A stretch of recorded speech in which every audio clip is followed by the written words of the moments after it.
lagi selalu kelihatan. IKD mengadakan lagi legal update itu suatu acara yang membahas situasi hukum teraktual terkait dengan kondisi kemarin. Salah satu isu yang paling menarik yang sangat terkait dengan adalah karena ini kira-kira dalam bahasa Arab itu khusus ini apa? Karena sangat kemudian alur proses bagaimana sistem peradilan berjalan. Nah, ada banyak ide yang berkembang di sana, karena misalnya soal peluang perspektif. Dalam banyak catatan bahwa kita lihat ada pembalikan perspektif dari karakter model ke bentuk. Nah, pembalikan perspektif ini juga berimplikasi ke banyak hal. Pertama, kita juga bicara tentang bagaimana menangkap orang itu lebih kepada menghargai proses tersebut. Nah, oleh karena itu kemudian dalam banyak draft yang kita lihat, saya pikir dalam tahun ini sudah ada dua draft. Yang pertama sekitar di akhir Februari, yang kami terima, yang terakhir juga di 3 Maret banyak sekali perubahan rancangan KUHP dibandingkan dengan KUHP yang akan satu. Padahal kita berharap bahwa KUHP saat ini bisa memberikan perspektif baru berdasarkan konstitusi baru di Pemilihan pasca rekomendasi. Oleh karena itu, IKD pada hari yang berikut juga mengundang sejumlah rekan juga tidak hanya internal IKD, juga senior, juga kami mengundang Ibu Maidina Rawati sebagai direktur dan direktur SCA. Ditenangkan juga turut kami berharap Mbak Mahir sebagai ketua umum bisa memberikan highlight kira-kira apa urgensi pentingnya bersama kami. Selain itu bergabung juga para rekan selaku ketua umum Pak Basari, pengurus juga dari lainnya Pak Heri, Pak Batara, Pak Hermawan, juga Bang Kusli, juga Pak Sergen juga, Bang Ibu juga hadir dalam acara hari ini.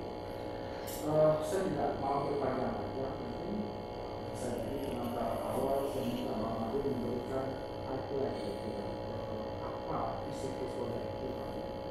Kita sudah bicara beberapa perspektif, tapi kemudian beberapa hal juga kok tidak ada perubahan dibandingkan Tuhan. Terima kasih. Assalamualaikum warahmatullahi wabarakatuh. Terima kasih ya atas kesempatan untuk diskusi terutama mengenai soal saya di Maret tahun 2020 itu sudah diundang oleh komisi. Ya saya mengataskan meskipun pertimbangan itu diundang sebagai pembantu, tapi saya menunjuk saya sebagai ketua dan ketika itu bersama-sama dengan Ibu dan juga Petrus Wangkabima. Yang menjadi persoalan pokok saya lihat yang harus kita cermati dulu secara baik dan juga ini pertama saya soal upaya paksa. Upaya paksa ini kan yang paling berat kita hadapi. Saya sebagai DPR menyampaikan resminya saya upaya paksa itu terutama menyangkut pengaruh itu hanya boleh dilakukan sesudah ada keputusan. Jadi saya termasuk orang yang agak kurang setuju dengan penanganan. Kenapa? Yang setuju saya tidak sempat mengatakan itu. Alasan penahanan ini terus terang ini sesuatu yang kadang-kadang transaksi itu terjadi. Orang akan ditahan supaya tidak ditahan, ada transaksi. Supaya orang bisa ditahan, ya, juga ada transaksi. Saya mengalami itu. Bahkan saya tidak tahu teman-teman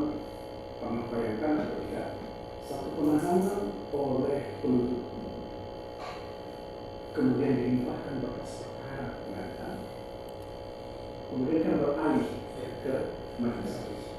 Satu hari sesudah majelis hakim menetapkan sebagai tersangka, ditetapkan lagi perpanjangan penahanan oleh ketua pengadilan untuk 2 tahun. Saya tahu ini karena siapa pelakunya, saya tahu, sehingga ini kami yakin betul bahwa ini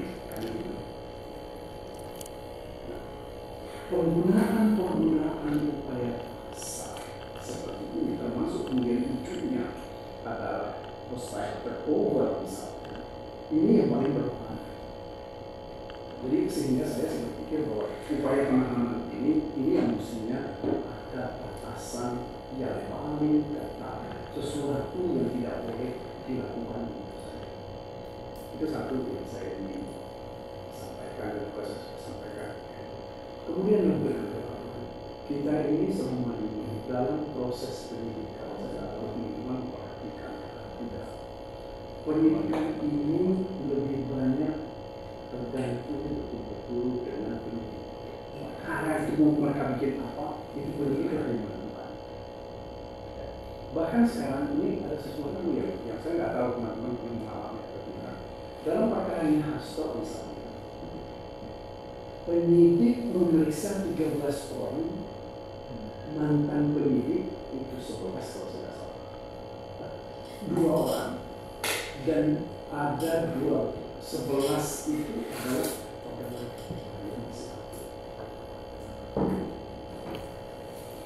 Seingat saya teman kita selalu ngomong kalau ada saksi-saksi terbangsa itu akan hadir di persidangan karena ada bantahan dari saksi atau bantahan dari terdakwa bahwa keterangan yang dia sampaikan dulu itu adalah salah. Tetapi sekarang tidak. Ini adalah saksi-saksi yang akan menjadi memberatkan tersangka dan terdakwa keterangan yang mereka ini. Nah ini menurut saya ini isu cukup krusial ya. Itu yang harus mendapat perhatian kita. Karena bagaimanapun juga ini yang saya bilang bahwa orang seperti ini kan keterangannya tahu ya kan.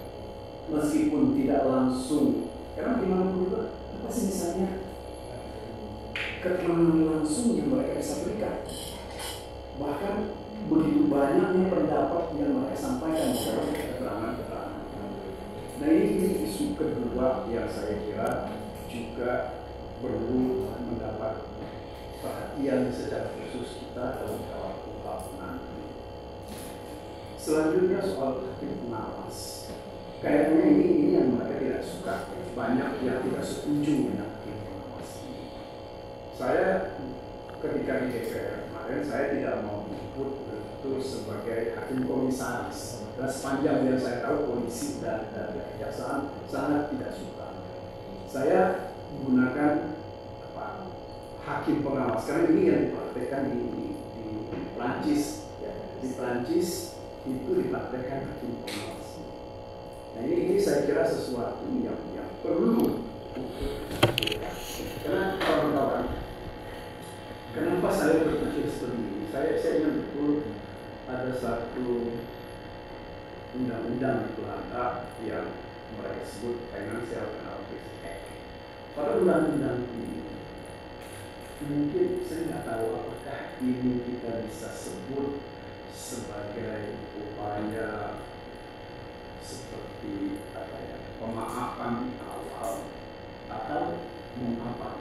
Tetapi di sana dari beberapa literatur yang saya baca bahwa seseorang ketika sudah ditahan atau sudah berurusan dengan penyidik atau oleh di kejaksaan sudah berhubungan dengan kejaksaan, mereka punya hak untuk menghubungi jaksa dan minta supaya bersama-sama membuktikan agar supaya perkaranya dihentikan dan dia difokus dengan satu penetapan untuk membayar denda. Jadi betul-betul ini bukan seperti pra peradilan kita, tetapi ini ada betul-betul satu ketentuan undang-undang yang mereka susun sedemikian rupa bahwa orang tidak mau diperiksa lebih lanjut dia minta kepada jaksa atau kepada polisi agar supaya diputus oleh hakim dia cukup membayar denda. Nah ini yang saya kira yang perlu saya berikan. Dalam hal ini saya kira ini di sini adalah fungsinya pengawas menurut saya, karena dia sudah tahu secara persis proses yang berjalan itu seperti apa. Tetapi ini kan bukan hakim pengawas itu yang memutus, tetapi hakim yang eksis di pengadilan. Nah ini saya kira yang perlu kita pikirkan. Kemudian selanjutnya adalah mengenai saksi mahkota. Saya terus terang saya risih betul ya, dengan apa yang kita sebut dengan pasal 55 ayat 1. Karena ini batasannya seseorang disebut sebagai pelaku turut serta melakukan itu di mana? Nggak pernah di dalam berkas dalam perkara kita atau dalam putusan-putusan pengadilan yang membedakan secara tegas tentang itu. Saya kira soal pernyataan ini yang mesti jelas betul. Karena bagaimanapun juga saya ingat ada satu putusan ya sekali lagi karena saya banyak melihat putusan di Belanda 2014 itu bukan hanya sekedar interaksi, tetapi ada kesepakatan dari orang-orang ini dalam hal melakukan kegiatan hukum dan juga ada kontribusinya yang jelas. Ya. Ini secara fisik. Nah ini yang kita kan nggak jelas tidak ini. Ada agreement. Orang dalam satu mobil kan nggak bisa kalau satu nonton dari dalam mobil yang satu mencari kaca rumah orang. Meskipun mereka bersama-sama dan tadinya dalam satu mobil, kan ini nggak bisa ada bersama-sama. Dia hanya nonton. Nah kira-kira seperti itu yang juga harus menjadi perhatian kita. Kembali ke saksi mahkota. Saya nggak tahu teman-teman memperhatikan secara baik atau tidak bagaimana praktek kita. Tidak, kalau kita lihat di saya ingat itu beberapa baca literatur artikel. Ini kan mulainya kan saksi mahkota ini yang paling seru di dunia. Itu kan usia atau tahun 40-an ketika mafia itu. Ya.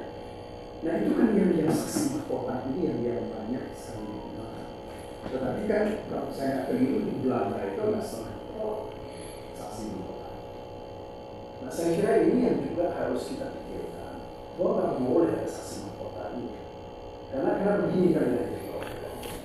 Kita ini orang dianggap melakukan perbuatan bersama-sama.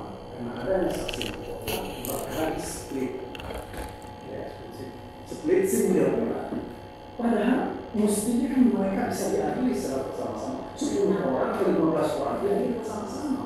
Sehingga tidak ada kesempatan saling bersaksi. Jadi ini saya kira mungkin juga salah satu di antaranya yang mesti kita pikirkan secara baik untuk melakukan perubahan. Selanjutnya mengenai soal penggunaan bukti dan data elektronik.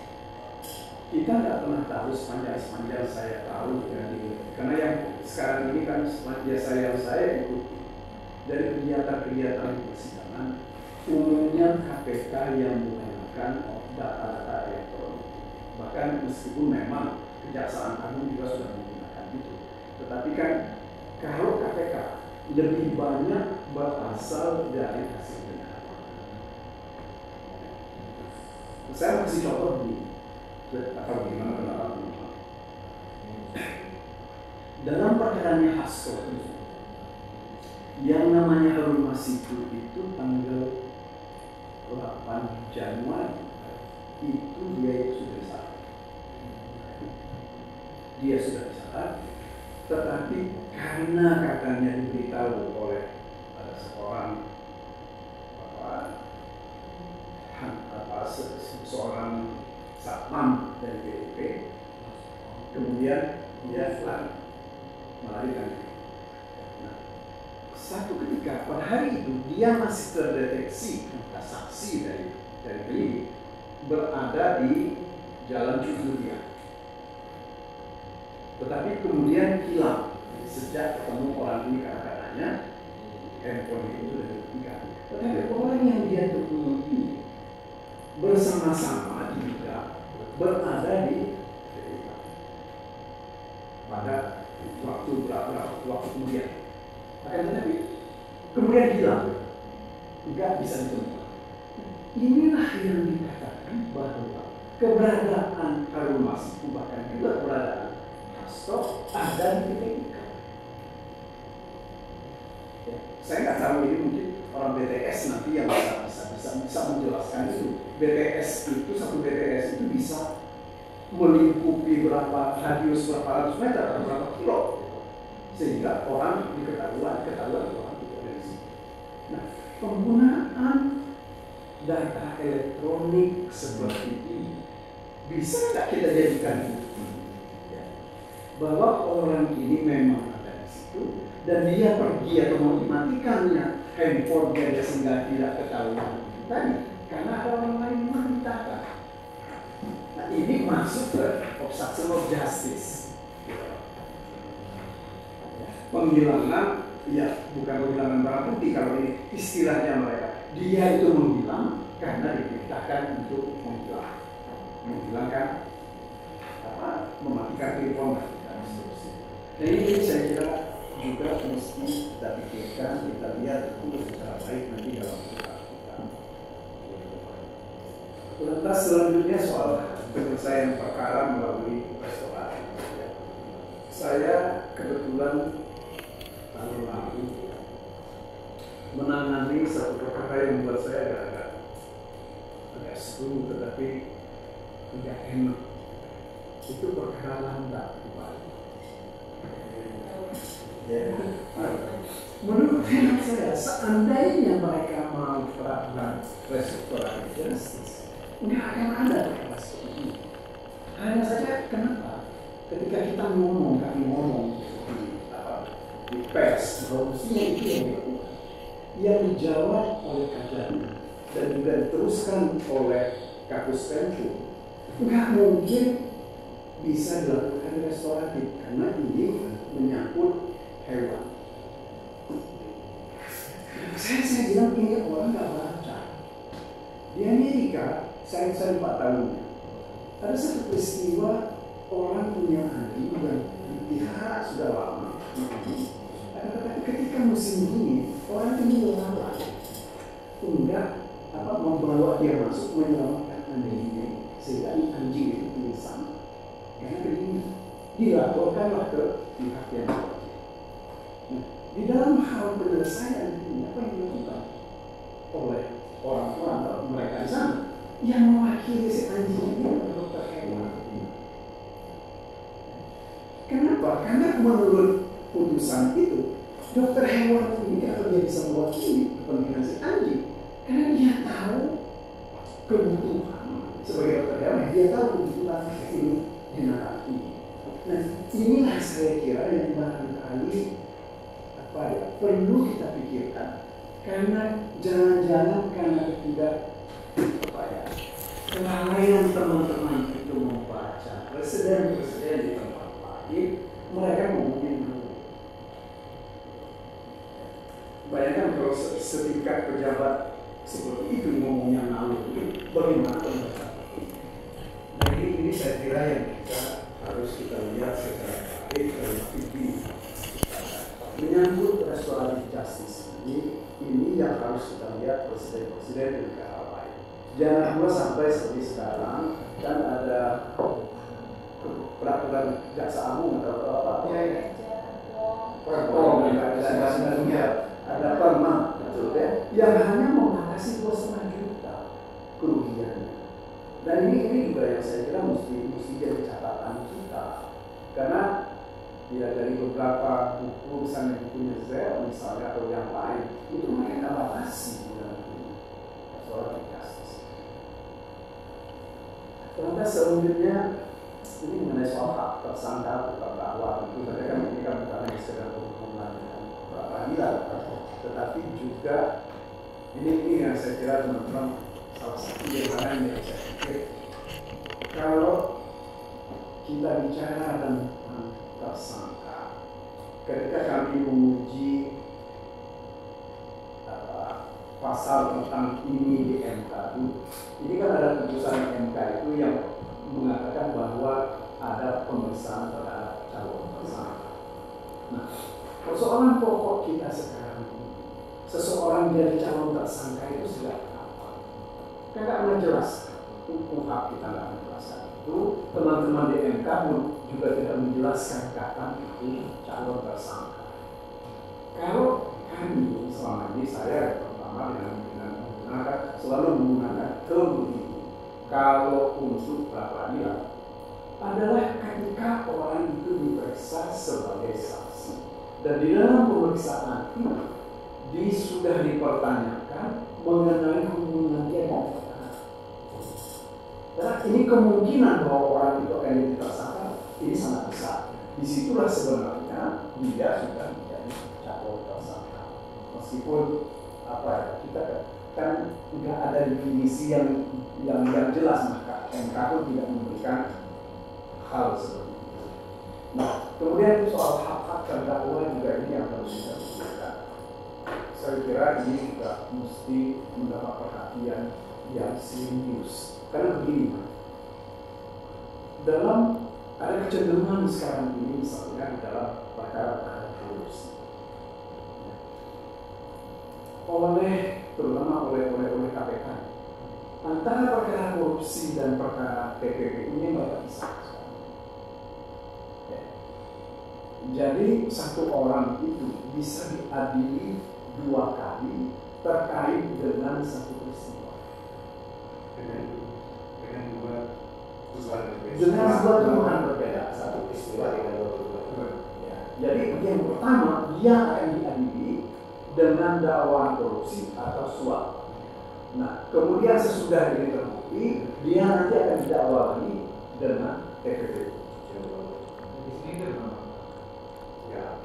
Ya, ini jadi persoalan kita di situ. Persoalannya di situ. Kalau saya sebenarnya sepanjang kalau misalnya uang atau keberadaan uang itu masuk dalam tempat yang sama, ketika dia diadili untuk TPU, mestinya tidak bisa. Kalau diadilikan itu apa salah? Nah, kalau dia masih pakai untuk dirinya sendiri, buat saya itu nggak bisa. Nggak bisa kita sebut pada TPP, sehingga disitulah kemungkinan dari sini. Nah, tetapi yang jadi problem adalah kalau dianggap uang ini pakai orang lain, sehingga orang ini yang penerima inilah yang melakukan pencucian uang atau dibantu dengan oleh orang lain. Ada satu peristiwa yang buat saya sebenarnya enak. Seorang teman dia lagi, menurut cerita kawannya, dia terima duit, kemudian beli rumah, dan rumah itu uangnya dikasih ke ceweknya, dan digunakan untuk beli. Ini meskipun hanya satu orang saksi yang mengatakan bahwa uang untuk beli rumahnya si cewek itu berasal dari sekawan.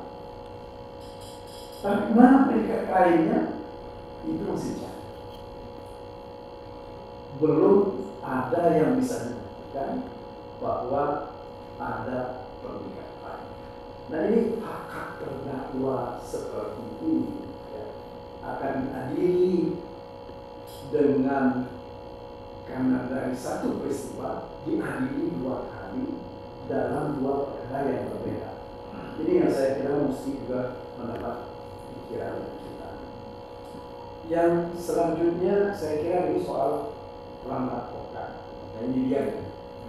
Kita ini memulai kapan? Karena sekarang ini kan dalam praktek kita, advokat itu dilarang mendampingi saksi. Padahal kalau zaman dulu tidak ada masalah dengan mendampingi saksi. Tetapi sekarang kita sudah dibatasi. ini juga terkait dengan hak-hak dari saksi. Kapan saksi itu boleh ditandingi dan kapan juga advokat itu bisa bertindak untuk dan atas nama seorang saksi atau atas nama masyarakat. Jadi hak-hak dan kewenangan advokat itu bisa mulai dari mana ya? Ini yang saya juga tidak lihat secara jelas di dalam UHAP kita ini. Ya. Itu yang selanjutnya adalah mengenai pra-peradilan. Ini salah satu hal yang sementara sekarang ini dibuat kabur sedemikian rupa. Ya. Sepanjang sudah ada 2 bukti permulaan. 2 bukti permulaan ini tanpa bukan merupakan bukti substansial dan sangat spesifik serta merupakan delik inti dari pasal yang ditersangkakan, sehingga akibatnya orang bisa menjadi tersangka.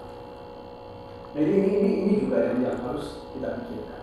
Salah satu contoh begini, saya dengan kebetulan tidak tahu, kayaknya kecandaan perkara ini mana perkaranya ASDP.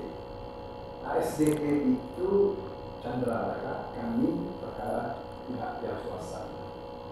Nah, yang jadi persoalan adalah klien kami itu karena ada akuisisi perusahaan kapal ini menyangkut kapal ini sudah diserahkan semua ke ASDP. Lantas uang yang dia terima disita, harta dia yang lain disita, dia tersangka. Maka ini yang saya kira kita nggak bisa melindungi dia. Layak atau tidak perkara ini kita bawa ke peradilan. Ketika kita bawa ke peradilan, apa putusan hakim? Bukti permulaan sudah cukup, sudah ada saksi, sudah ada ahli yang menerangkan potensi kerugian komunikasi orang. Ada atau tidak nanti diperiksa ini bohong. Umurnya orang yang harta yang sudah diambil di tadi 80 tahun, sekarang 81. Saya nggak tahu sekarang ini perkaranya itu terus sampai mana, tapi sepanjang yang saya tahu ini enggak, ini apa. Nah, tapi selanjutnya apa yang bisa dikatakan? ASDP itu kan dianggap karena ada kerugian, karena ada ahli tadi yang mengatakan kemungkinan bisa terjadi kerugian menurut orang manajemen, karena kapal ini bukan kapal baru. Ini kan soal rasionalitas kita dalam melihat bikin kapal baru ini 3 unit kapal itu berpuluh tahun. Kemudian kedua, ternyata secara operasional ini sudah mendapatkan keuntungan si ASDP. Nah, sekarang sementara dianggap ini ada kerugian keuangan negara yang masih tidak begitu jelas. Ini yang juga saya kira ini yang perlu mendapat perhatian kita semua mengenai bukti perubahan dari peradilan. Kebetulan saya kira kawan kita juga ahli.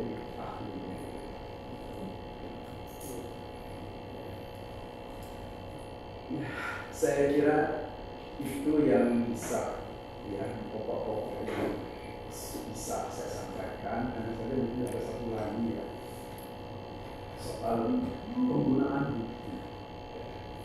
Penggunaan bukti ini kan hampir bukti-bukti itu hanya ditunjukkan ketika di persidangan kepada saksi-saksi pengetahuan ini. Terdakwa sendiri hanya tahu ketika mendapat kesempatan ditunjukkan bukti-bukti. Ini saya kira sesuatu yang juga harusnya ada batasan dalam. Kalau saya cenderung untuk menyampaikan bahwa bukti itu harus dari awal. Ketika orang diperiksa sebagai tersangka atau bahkan dia masih jadi saksi, bukti itu sudah ditunjukkan karena dia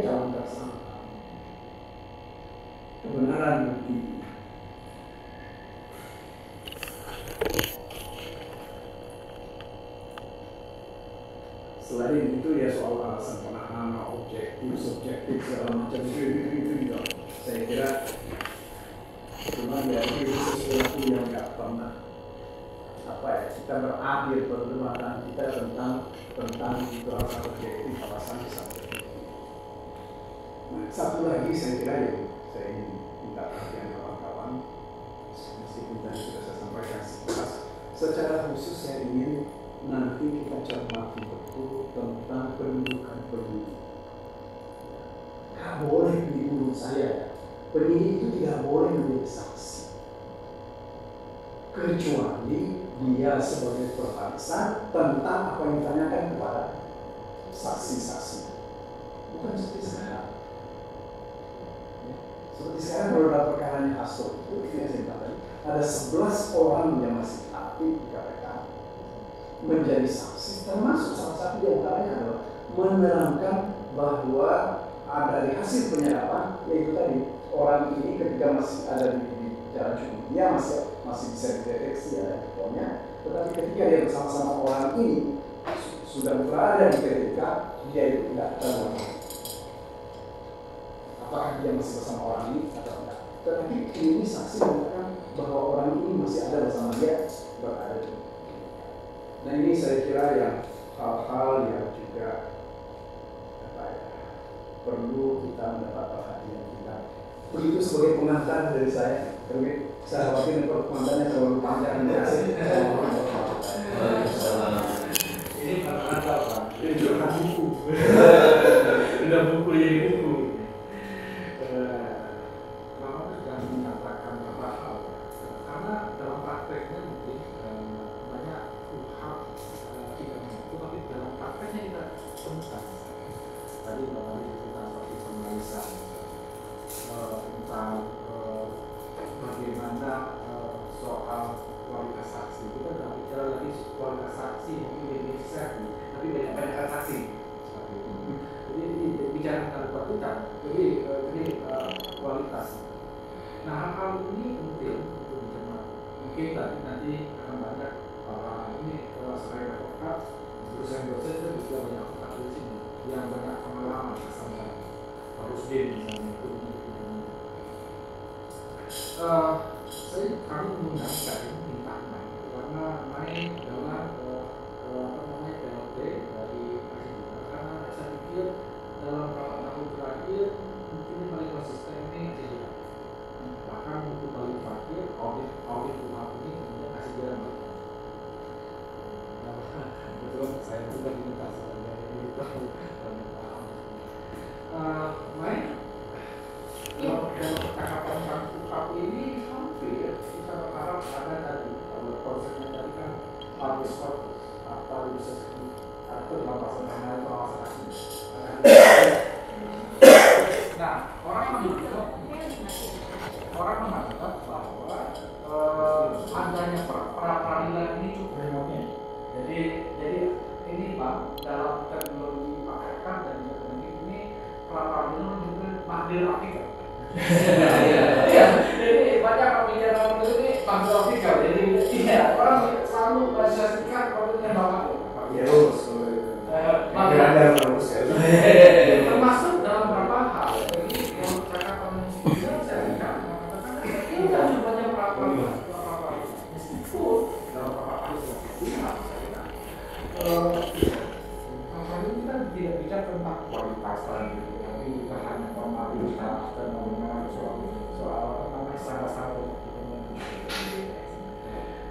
Mari mungkin bisa men-sharing soal work and practice tadi, Tuhan yang 3 Maret, perkembangan yang lain. Bagaimana surat yang terakhir ini bisa konsisten dengan perspektif hidup proses waktu. Kalau dulu kan bicaranya perspektifnya kan kriminal model, jadi menangkap orang, jadi tujuannya untuk kualitas kejahatan. Tapi sekarang dibalik model, kita tidak bicara soal tangkap banyak orang, karena tidak perlu, tapi bicara tentang bagaimana hak tersangka, terdakwa, hak agar bisa dihormati. Apakah sekarang sudah mencerminkan hal itu atau jangan-jangan tadi Bang ini panjang juga dari ukur, belum juga bisa kita terapkan.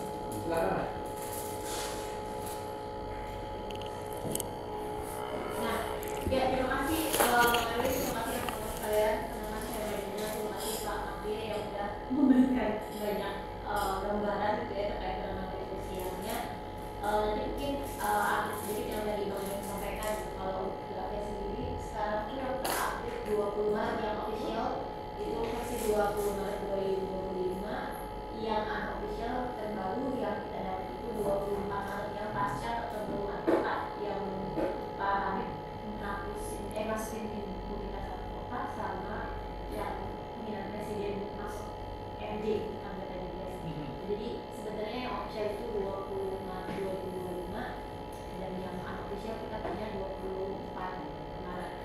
Nah ini sebenarnya catatan dari teman-teman koalisi untuk proses pembahasan secara internal terlebih dahulu. Jadi memang RKUHP ini intensinya kan Pak Habib sampaikan bahwa di Januari dia mau mulai KUHP dari nol.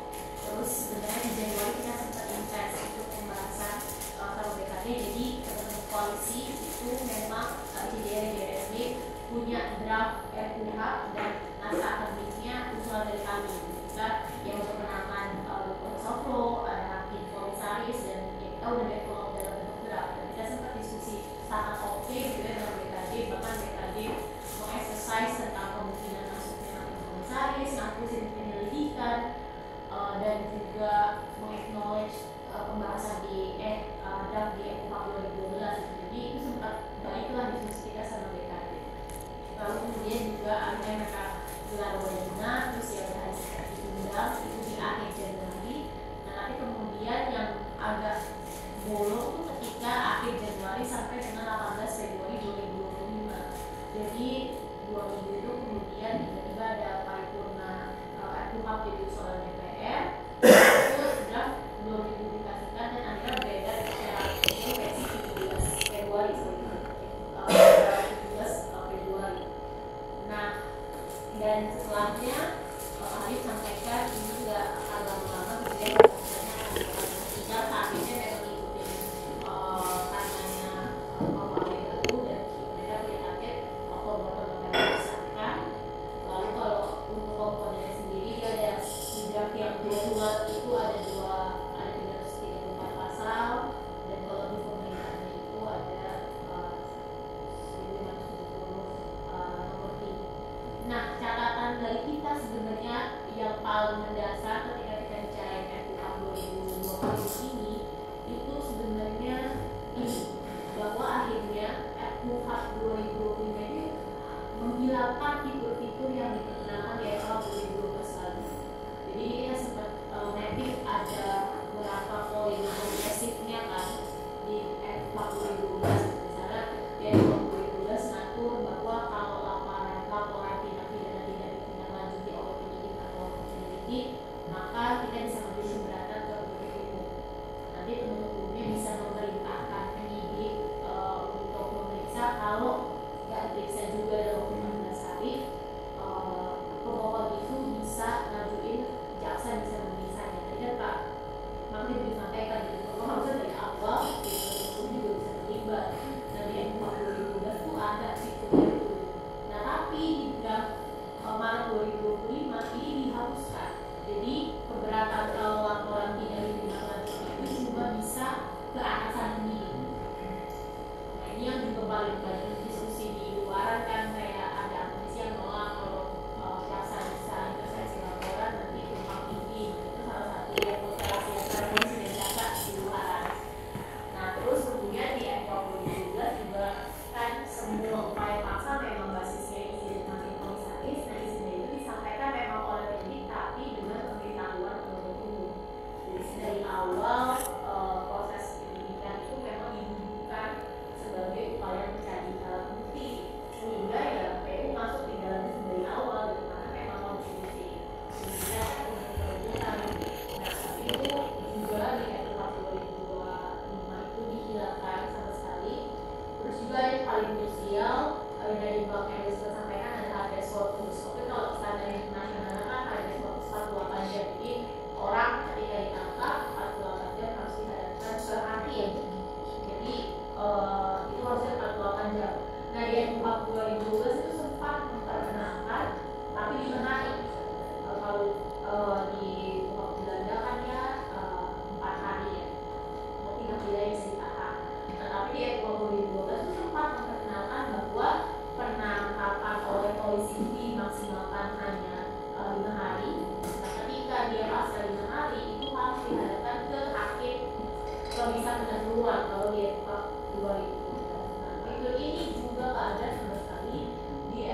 2025.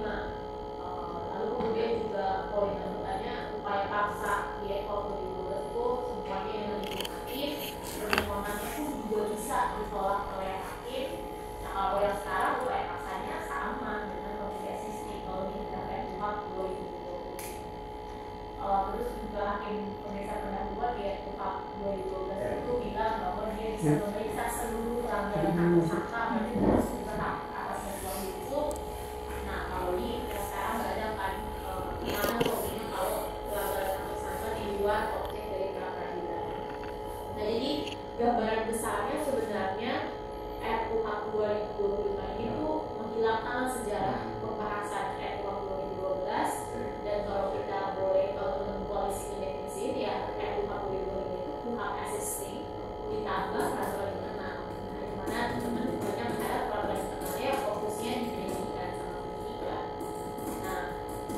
Nah di situ kita nge-highlight sebenarnya ada 9 isu paling krusial yang kita mau itu benar-benar masuk, dan ini semua punya catatannya di dalam KUHP yang 2020 juga menjawab masalah ini. Nah ini ada 9. Yang pertama tadi aku bahas gitu ya, bahwa soal tindak lanjut laporan. Ini rekomendasi dari kita nih, bahwa harusnya ketika ada laporan tindak pidana terus kemudian penyidik menelaah selama 14 hari, tapi ketika 14 hari menggantung, maka itu bisa diadukan oleh korban gitu ya kepada penuntut umum. Nanti untuk melakukan penelahan dia bisa memerintahkan penyidikan atau memberikan saran untuk hukum lainnya.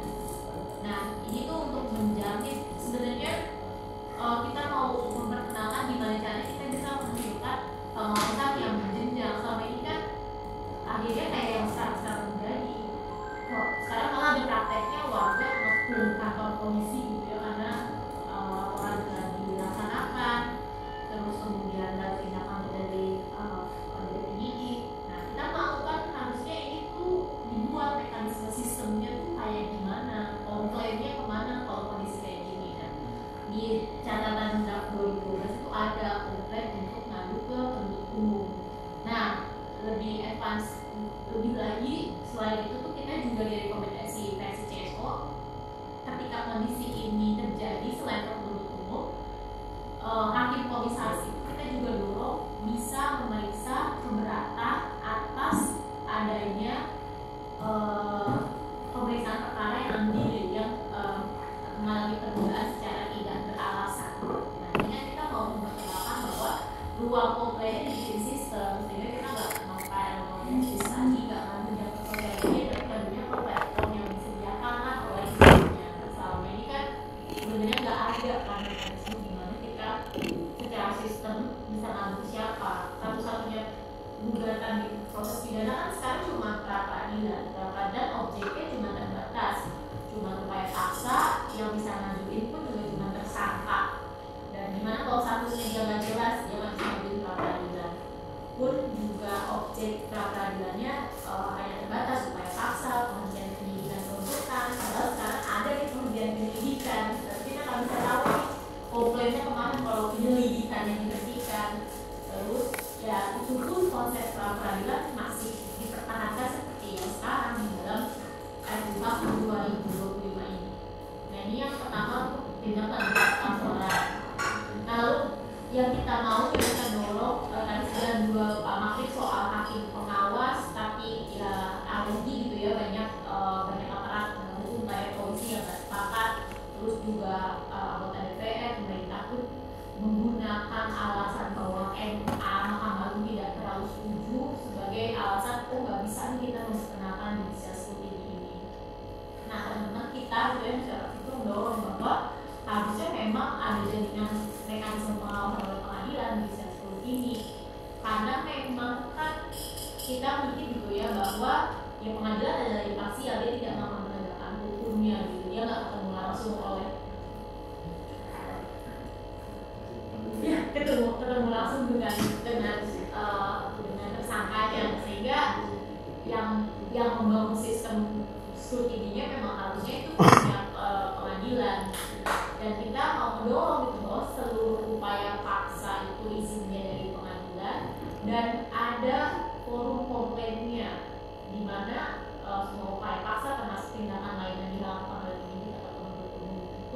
dari subjek komplain atau kita namain di draft kita itu keberatan di dalam si judicial scrutiny tadi. Nah terus kita juga mengkritisi bahwa pemeriksaannya harus secara substansial, mencari kebenaran material dan tidak mendalilkan seperti yang terjadi sekarang. Kan kalau sekarang pra peradilan itu mekanismenya kayak seolah sidang perdata yang membuktikan ya apa aja, padahal kita lagi nuduh penyidik bukti-buktinya ada di dia semua. Harusnya dia yang membuktikan dia laksanakan kewajiban di hukum acaranya dengan tepat atau enggak. Nah kita harusnya mendorong bahwa ya nggak bisa dengan proses persidangan perdata untuk menguji pelanggaran prosedural proses pidana atau enggak. Nah beban pembuktiannya harusnya ada pada pejabat yang menjalankan kewenangan yang menguji. Itu yang kita mau perkenalkan di penguasaan pengadilan tersebut. Jadi ada ketersediaan ruang kompleks pun hukum acaranya harusnya menjadi kebenaran material yang harus dibuktikan adalah pejabat yang dituduh melakukan pelanggaran. Nah itu yang kedua. Nah yang ketiga adalah standar upaya paksa. Ini yang paling dasar, paling kiri gitu ya. Tadi yang habeas corpus harusnya ada nih orang yang ditangkap itu dihadapkan hakim. Oke lah kita berat gitu ya untuk bilang bahwa izin penangkapan dari pengadilan. Nah tapi pasca ditangkap mana fungsi pengadilannya? Karena kan sekarang ya kita gampang gitu ya menangkap, terus gampang juga lepasin, tapi nggak ada jaminan bahwa orang yang ditangkap itu harus benar-benar bahwa orang yang perlu ditangkap. Nah, iya. Kalau yang di standar internasional atau jadi diperbolehkan. Kalau di Indonesia kan memang yang penangkapan 24 jam. Tapi kan juga ada mekanisme dihadapkan dan akhirnya kan. Ya kita mau dorong gitu bahwa ini yang paling dasar gitu ya bahwa Kan 24 jam antara 28 48 dalam konteks terorisme habis. Iya. Terorisme sekarang tapi 21. Iya. Pidana umum ini. Nggak, penangkapan itu cuma nggak 77 itu yang lama. Udah ditambah sekarang. Terus satu itu penahanan. Jadi orang bisa dipermak bersih juga loh.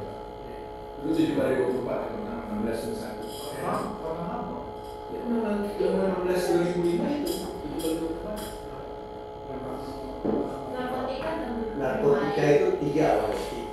Iya, 24 jam kemudian berubah 6. Iya, 3 Seingatnya gitu. Nah sekarang di 6 hari itu udah macam-macam Iya. gunakan ya. Saya ini pengalaman panjang di Mabes Polri. Orang ditangkap karena dalam proses pengurusan izin makanan, izin edar makanan. Dari proses ditahan 3 hari. Saya bilang sama kamu di Mabes, ini kalian ngapain ditangkap orang ini? Keluarnya daripada saya ikut di sini, keluarin 3 hari. Dulu sampai 6 hari ya. Hari ketiga dikeluarin. Orang yang proses urus izin perpanjangan, orang menunggu di sini kok gila semua. Kan gampang membuat penangkapan. Nah ya, ini yang pertama gitu ya soal penangkapan. Kita mau ada itu. Oke, ketiga bisa mendorong izin penangkapan dari pengadilan. Tapi pasca ditangkap harusnya ada nih orang yang hakim, ada akuntabilitas gitu bahwa orang ditangkap ya harus dihadapi gimana penyidik nangkapnya benar atau enggak. Dan ini kan harusnya dihadapkannya secara fisik gitu ya. Dan di proses itu dia bisa hadir lawyer, bisa ngomong sehingga bisa ngasih tahu nih pas penangkapan tuh kayak gimana kejadiannya, apakah ada sehat-sehat jasmani dan rohani. Nah itu yang paling dasar kan, dan kayak menurut concern banget kan soal habeas corpus ini. Nah terus kemudian yang kedua izin pengadilan sebuah tindakan upaya paksa. Kita tadi yang saya bilang bahwa harus dengan izin pengadilan dan boleh ada pengecualian kondisi mendesak, tapi kondisi mendesak itu harus ketat dan masing-masing spesifik. Kita udah merekomendasi itu, misalnya kondisi mendesak penyitaan kita menjelaskan bahwa barangnya dalam kondisi bergerak dan harus disita segera. Selama ini kan kayak penyitaan penggeledahan dia izin pengadilan, tapi kondisi mendesak bisa tanpa izin pengadilan. Nah hasil kan di proses penyidikan semuanya dibikin mendesak, didefinisikan seolah mendesak. Dan juga merekomendasi bahwa kondisi mendesak itu harus diatur secara spesifik, masing-masing bentuk upaya paksa kondisi mendesaknya beda satu sama lain. Nah lalu kemudian yang ketiga ini yang Pak Habib menyebutnya sebagai kriteria Jadi syarat-syarat upaya paksa itu harus berdasarkan bukti faktual yang objektif untuk masing-masing upaya paksa. Di draft RUU 2025 ini dia masukin penetapan tersangka sebagai upaya paksa. Terus syaratnya adalah 2 alat bukti. Nah tapi penangkapan syaratnya juga ada 2 alat bukti. Padahal penetapan tersangka sama penangkapan beda tujuan. Penangkapan kan tujuannya untuk melakukan pemeriksaan. Berarti harus ada pemenuhan yang spesifik bahwa orang ini udah dipanggil takut tapi nggak hadir sehingga penyidik butuh untuk membatasi kemerdekaannya. Nah tapi malah akhirnya oke syaratnya ada penambahan penjelasan 2 alat bukti tapi nggak spesifik untuk masing-masing upaya paksa. Kita khawatirnya dan kelihatan juga di draftnya ketika 2 alat bukti terpenuhi di tentang tersangka itu seolah jadi legitimasi untuk melakukan upaya paksa lainnya karena nggak ada sebenarnya syarat yang spesifik di masing-masing upaya paksa gitu. Nah itu upaya paksa. Lalu kemudian ini yang juga concerning banget soal teknik investigasi khusus. Jadi karena RUU ini naikin beberapa ketentuan perpol sama perkap, ada perkap 6 tahun 2019 tentang penyidikan. Nah dia mengatur tentang metode penyelidikan. Jadi sekarang kan di Indonesia ada teknik investigasi khusus, yaitu pembelian terselubung yang penyidik bisa nyamar menjadi pembeli, sama penyerahan diawasi dia bisa mengirimkan ke jalur-jalur peredaran. Nah ini dikenalnya hanya untuk tindak pidana narkotika kan kalau sekarang. Nah ternyata di draft RUU ini dan ini di undang-undang narkotika sebagai kewenangan penyidikan. Nah tapi di draft RUU ini jadi metode penyelidikan. Jadi cara menemukan tindak pidana. Kan kita tahu definisi penyelidikan itu mencari peristiwa dia pidana atau bukan. Nah ketika dia menggunakan ini sebagai metode mencari tindak pidana, berarti kan tindak pidananya diinisiasikan oleh penyidiknya. Nah berarti ini kan sama dengan penjebakan gitu ya, bahwa inisiasi tindak pidananya bukan dari yang nggak ada, karena ini sebenarnya kewenangan teknik investigasi khusus. Dia ada ketika tindak pidananya udah ada di luar, terus penyidik masuk dengan kewenangan spesial ini. Nah tapi di RUU 2025 ini dia diatur sebagai metode untuk melakukan penyelidikan. Nah, ini yang concerning banget gitu. Dan juga catatannya ini nggak ada batasan tindak pidananya. Kalau di undang-undang sekarang cuma untuk narkotika, di pasal 16 RUU 2025 ini dia metode penyelidikan dan tidak dibatasi untuk tindak pidana apa. Jadi ini bisa dilakukan penyidik untuk segala tindak pidana. Nah itu untuk teknik investigasi khusus. Lalu yang kelima ini soal peran advokat. Dia memang banyak melakukan kekuatan lah. Ada khusus tentang advokat, terus juga ada tentang bantuan hukum. Nah tapi sebenarnya terus juga ada hak untuk hadir dalam proses pemeriksaan, mendengar dan melihat proses pemeriksaan. Nah tapi yang kita mau kuatkan adalah bahwa juga diatur bahwa setiap saksi dan tersangka itu harus didampingi pada saat pemeriksaan. Jadi yang dari Pak waktu disampaikan saksi juga disebutkan wajib bisa didampingi advokat. Bisa, bukan Iya, enggak berhak ya berhak. Jadi tetap dalam dapat. Nah, tapi kita mau kuatkan lagi bahwa kalau misalnya advokat kalau tadinya terakhir yang tadi soal. Nah, kalau misalnya advokat bisa mendampingi, terus hasil pendampingannya ditaruh di mana pada saat penyidikan sama penuntutan. Nah kita mendorong adanya si catatan advokat di berkas pemeriksaan perkara. Jadi di BAP ini banyak juga praktiknya di negara Singapura juga ada. Di BAP itu ada section khusus lagi di bawah catatan advokatnya. Karena kan BAP akhirnya bakal dibaca oleh hakim dan sering banget di praktiknya malah hakim melihatnya BAP daripada sidang dan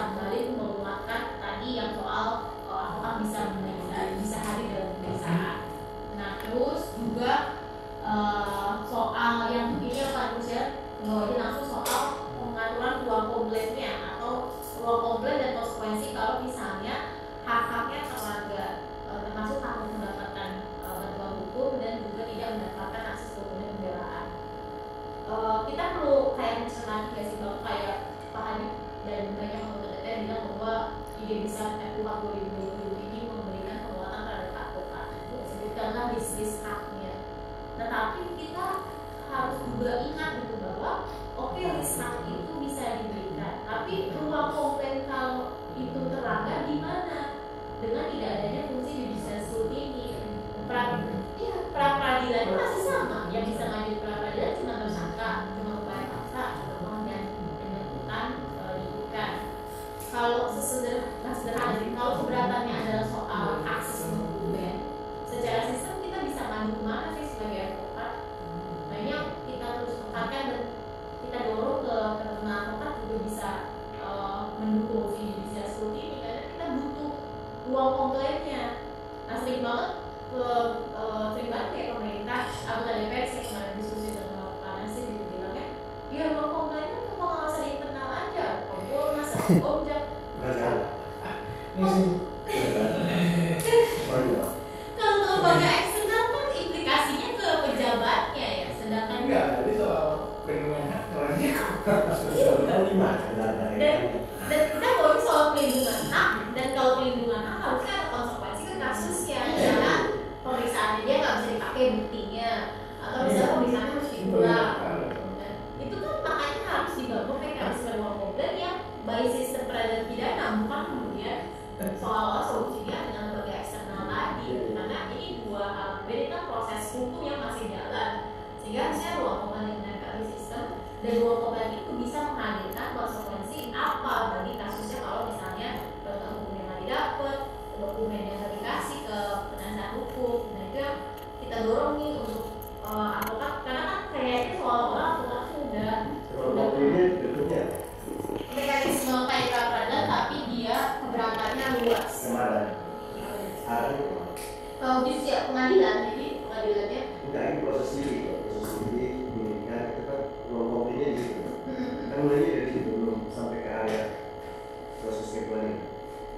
Jadi kayak pra-peradilan, jadi dia kita bisa kayak misalnya akses dokumen yang dikasih kan kepolisian kan pengawasan ini itu kan internal mereka kan kita juga bisa mengakses mereka, cuma kewenangan kita ada perlindungan terhadap penyidik juga. Kita ya kan itu harus diseimbangkan di situ maksud saya. Kita pikirnya ya kan kalau rekomendasi kita ya udah itu bisa jadi mekanisme komplainnya Ya, atas hakim, nanti hakim memerintahkan penyidik kalau karena tapi belum sampai ke asyik soalnya, karena di bidang itu belum sampai proses penyidikan, sampai proses hakim. Nah itu jadi problemnya. Itu yang kita mendorong bahwa semua ada lembaga apa, komplain kita ke lembaga apa gitu, di hakim sebagai bentuk pengawasannya kan gitu. Idealnya kan gitu. Komplain kan lembaganya mana? Kalau misalnya komplainnya ke hakim itu masih lama prosesnya. Yang paling urgensi adalah ketika proses sidik masuk ke proses penyidikan, itu yang paling urgensi terhadap terpidana atau terdakwa atau calon tersangka. Itu yang mekanismenya. Sering kali buntunya kita di situ. Kadang-kadang dokumen nggak diperlihatkan, hanya ada di. Nah itu yang kita mau kenalkan. Wadahnya itu apa yang harus kita buat? Hakim komisi itu jadi memang kalau magistrat yang tadi Pak Fili sampaikan dia memang mengizinkan kan di proses penyidikan. Jadi semua upaya paksa izinnya dari dia dan termasuk keberatan yang terjadi di proses. Kalau hakim komisi saat pengawasan itu sudah masuk proses hukum pengadilan, jadi agak susah. belum. Ini hakim komisasi kayak sistem alusasi. Kasar alusasi kan dulu misalnya kayak dari awal sampai penasihat hukum sama ya trial itu jangan semua peradilan. Jadi kalau saya penasihat hukum ini terdakwa dan jaksa yang mau begini, orang ini melakukan ini tidak ada parol dan segala macam. Hakim juga bilang guilty atau guilty, gak usah pemeriksaan langsung masuk. Cepat kan? Sudah. Jadi sebelum perkara mulai. Tapi kalau dibilang non guilty terpaksa bikin jurinya, alat bukti mesti ada, lanjut. cuma sistem hukum kita melalui itu. Itu pertanyaan berikutnya. Itu yang lain. Sistem hukum kita melalui itu. Elektronik. Jadi sistem hukum kita melalui itu. Sistemnya harus kita pikirkan itu. Iya. Catatannya ya kita pernah mau acknowledge itu untuk ada di RUU 2012 itu dan harusnya kan itu dari Dan itu ada di terakhir itu ada. Punya saya udah nggak ada. Hilang. Iya. Terus nomor sama lagi di 2000 yang sebelum advokat bermakdir itu masih ada. Tapi setelah itu nggak ada. Iya, sekarang udah nggak ada.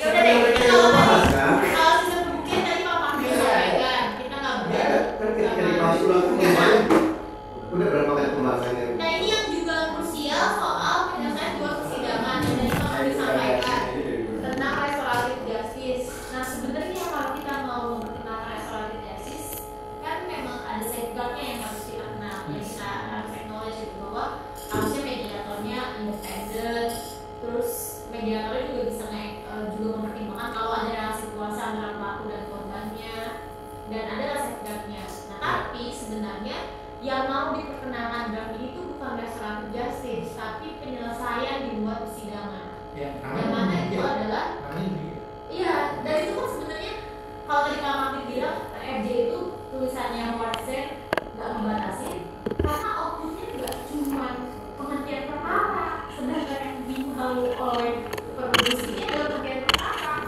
Nah sebenarnya proses penghentian perkara adalah diversi, jadi bisa dalam sebenarnya bisa banget, cuma ada safeguardnya gitu, gimana caranya bisa.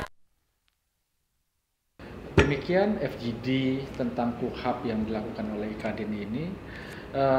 Kita berharap bahwa RKUHAP ini tidak hanya menjadi formalitas, tapi RKUHAP merubah perspektif dari crime control model menuju due process of law. IKADIN berharap bahwa proses-proses penguatan due process of law tetap menjadi hal yang penting sebagai substansi dalam perubahan KUHAP kali ini. Diskusi dengan IKADIN sangat bermanfaat gitu ya, karena bahasan terkait dengan RUU KUHAP, Kitab Undang-Undang Hukum Acara Pidana itu sangat kepentingan dari advokat, itu sangat penting untuk kepentingan advokat. Dan di sini tadi kami gitu ya dari CJR dipertemukan dengan advokat-advokat handal di Indonesia gitu ya untuk mengkaji RKUHAP itu sendiri, dan di CJR punya kesempatan untuk membahas dalam perspektif masyarakat sipil dan menemukan titik persamaan kepentingan antara masyarakat sipil dengan advokat, bahwa kita akan mendorong RKUHAP yang sesuai dengan prinsip hak asasi manusia, menjamin pengawasan dan meletakkan kewenangan pada sebagaimana mestinya yang dijalankan oleh aparat penegak hukum. Jadi ini sangat baik dan harapannya kita bisa sama-sama mendorong advokasi KUHAP. Nanti prosesnya ketika pembahasan di pemerintah dan DPR, IKADIN dan juga Koalisi Masyarakat Sipil, Institute for Criminal Justice Reform bisa sama-sama mengawal pembahasan RKUHAP ini. Itu juga kita harus dorong profesionalitas aparat penegak hukum. Dan yang terakhir, di dalam KUHAP ini harus memastikan bukti adalah mahkotanya penegakan hukum. Artinya apa? Harus hati-hati dengan bukti. Bukti tidak boleh direkayasa. Bukti harus dijaga dengan baik, termasuk juga perolehan buktinya juga harus dengan benar. Kalau mau menyita misalnya tadi kan, proses penyitaannya harus benar, bisa dipertanggungjawabkan, bisa diuji, misalnya begitu. Tadi beberapa kali soal saksi juga sebagai alat bukti dia juga begitu, buktinya valid, bisa dipertanggungjawabkan, kualitasnya bisa dipertanggungjawabkan, bukan kemudian motong jalur dengan menggunakan tadi kata Bang Magdir, penyidik jadi saksi untuk material, kan begitu.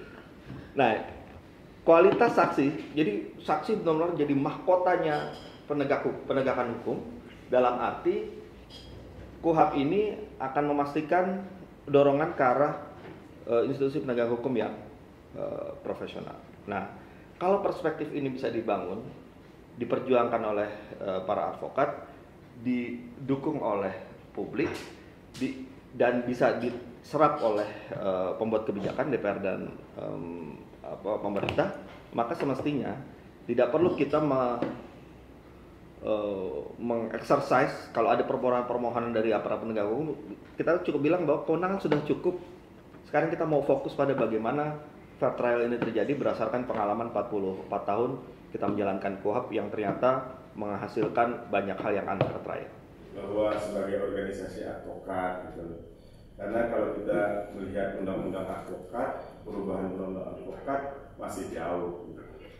Dalam pengertian secara politik juga kita lihat nggak ada niat dari pemerintah atau DPR untuk melakukan perubahan undang-undang advokat. Makanya advokat ini kan penting juga untuk diatur sebenarnya. Ini KUHP ini mau dilakukan perubahan, maka kita concern sekali nih untuk bagaimana kedudukan advokat dalam KUHP. Kita sadar bahwa ada undang-undang advokat, tapi tidak juga mengangkat derajat yang namanya profesi ini gitu, di mata aparat lain gitu. Kalau kita disebut sebagai penegak hukum, apa bedanya dengan mereka? Gitu? Apa samanya dengan mereka? Gitu? Ini kan tidak jelas. Kita lihat kewenangan kalau kita bicara tentang kejaksaan. Kejaksaan ini kan dia penyidik, dia penuntut, dia lawyer. Dia seorang lawyer. Lawyer dalam pengertian apa? Dia pengacara negara. Gitu. Itu luas sekali. Dan saya yakin sekali lebih besar fee-nya gitu loh di belakang. Banyak pasiennya. Banyak di provinsi, di kabupaten kota, terus terang aja gitu. Bahwa itu besar, banyak pasiennya. Semua dinas itu pasien. Klien menurut saya. Dan kemudian kewenangan begitu besar seperti itu, apakah ada keseimbangan dengan kita? Contoh Pak, kalau kita bicara dengan mereka, karena mereka punya kewenangan, kalau untuk pendampingan sebagai tersangka ada dalam KUHP. Kalau sebagai saksi nggak ada dalam KUHP. Kalau nggak ada, berarti nggak boleh. Ya kan aneh nih. Itu dipakai dan kalau kita dalam ruangan publik itu mudah berbicara. Tapi kalau di dalam ruangan jasa nggak bisa. Karena klien kita bahaya nantinya.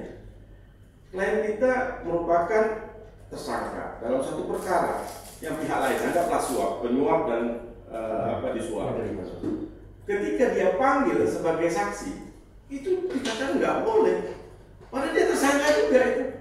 Ketika dia dipanggil sebagai tersangka, udah harus didampingi sama PH. Udah selesai, final itu Pak. Mengkonfirmasi saja. Ini handphone ya, ini aqua ya gitu. Nah, hal-hal seperti ini kan memang kesannya kalau tidak diatur, ya itu boleh. Kenapa banyak sekali saksi boleh saja kita, tapi kemudian kecil sebenarnya itu luar biasa. Gitu. Dan kemudian seperti kekuasaan yang begitu luas itu, ini Bang Adir, perkara Bang Adir saya luar biasa. Kan ada doorstop ya, doorstop. Waktu itu Bang Adir kasih menyerahkan entah siapa uang siapa gitu, ya kan, diserahkan gitu sebagai pengurang lah, bahwa ini pengembalian gitu dari klien. Di situ disebutkan bahwa mengapa cash? Ya dulu tuh pakai transfer, nggak jelas uangnya. Disebutkan oleh Bang Adir, benar Bang Adir? Disebutkan ada 8 miliar benar ya? 8 miliar. Setelah Bang Adir pulang, langsung doorstop lagi tuh kejaksaan. Itu nggak ada, gila nggak ada tanda terima 8M itu. Hilang. Nggak ada, dia bilang nggak pernah diterima, nggak pernah apa, berani karena berani. Coba jelas berani dia ngomong dengan wartawan begitu banyak. Berarti dia nggak takut Pak, nggak takut karena kekuasaan yang begitu besar, ya kan? Nah, saya melihatnya itu bahwa keseimbangan antara bagaimana kita nih lihat di KUHP itu, di LP kita bisa diusir Pak. Ya. Diusir, coba lemahnya sekali gitu kita ini. Sudah mendengar, melihat, ketika kita mendampingi itu. Oh ya, saya ingin tambahkan Rubasan sekarang masuk biasa. Rubasan.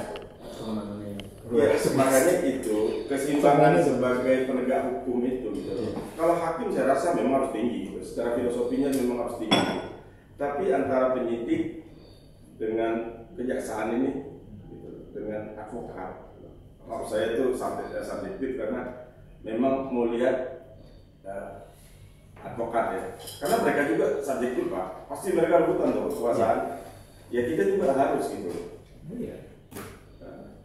Cuma yang mereka inginkan sebenarnya kompromi, sama-sama punya hak, gitu, sama-sama punya peran di dalam itu. Gitu. Maka ketika kita tidak menguatkan posisi kita nggak ada nilai untuk bergengsi. Saya kira satu hal yang harus kita catat bahwa ada pemikiran-pemikiran baru tentang KUHP, terutama upaya untuk memberikan perlindungan yang cukup terhadap tersangka terdakwa, ya. Dan kemudian yang harus juga dilakukan dalam pembicaraan ini harus ada pengurangan kewenangan dari aparat penegak hukum, kewenangan terutama kewenangan-kewenangan yang merupakan upaya paksa. Saya kira ini sesuatu yang penting, karena bagaimanapun juga dengan cara seperti itu, maka hak-hak asasi manusia akan terlindungi secara baik. Pelanggaran terhadap hak asasi itu lebih banyak terjadi karena adanya upaya paksa, seperti misalnya penahanan, penangkapan, dan juga penyitaan. Saya kira ini yang kewenangan-kewenangan mengenai ini yang harus dikurangi. Saya kira begitu, itu yang pokok. Makasih. Kesimpulannya adalah harus banyak pembahasan dari rancangan undang-undang KUHP ini yang perlu kita pertimbangkan, mengingat jangan sampai rancangan undang-undang ini merupakan pertarungan antara kekuatan-kekuatan aparat penegak hukum untuk bisa kemudian berlomba-lomba untuk mendapatkan kekuasaan, sehingga kemudian kita harus bisa mencermati bahwa rancangan undang-undang KUHP ini bertujuan untuk bagaimana kemudian hukum acara sesuai dengan jaminan hak yang dijamin oleh konstitusi kita, sehingga tidak berbicara soal bagaimana penguatan kewenangan bagi aparat penegak hukum per se. Artinya kita perlu berpikir ke depan, khususnya bagi organisasi advokat, untuk bisa juga berjuang untuk mewakili kepentingan kita, tidak hanya hak advokat tetapi hak yang lain yang memang itu menjadi bagian dari hak warga negara, hak konstitusional warga negara. Saya rasa demikian. Terima kasih. Yang menjadi harapan kita sebagai penegak hukum, ya, advokat sebagai penegak hukum, yang pertama adalah memaksimalkan fungsi advokat sebagai penegak hukum, itu yang pertama, sehingga advokat tidak dinilai atau dipandang sebelah mata oleh para aparat penegak hukum lain, baik kepolisian maupun kejaksaan. Ini penting. Ini sebagai nilai bergening fungsi advokat dalam proses penegakan hukum, baik dari tingkat penyelidikan sampai dengan tingkat penuntutan maupun putusan dalam proses di pengadilan. Ini fungsi advokat harus benar-benar difungsikan sebagai penegak hukum yang sejajar dengan kepolisian maupun kejaksaan.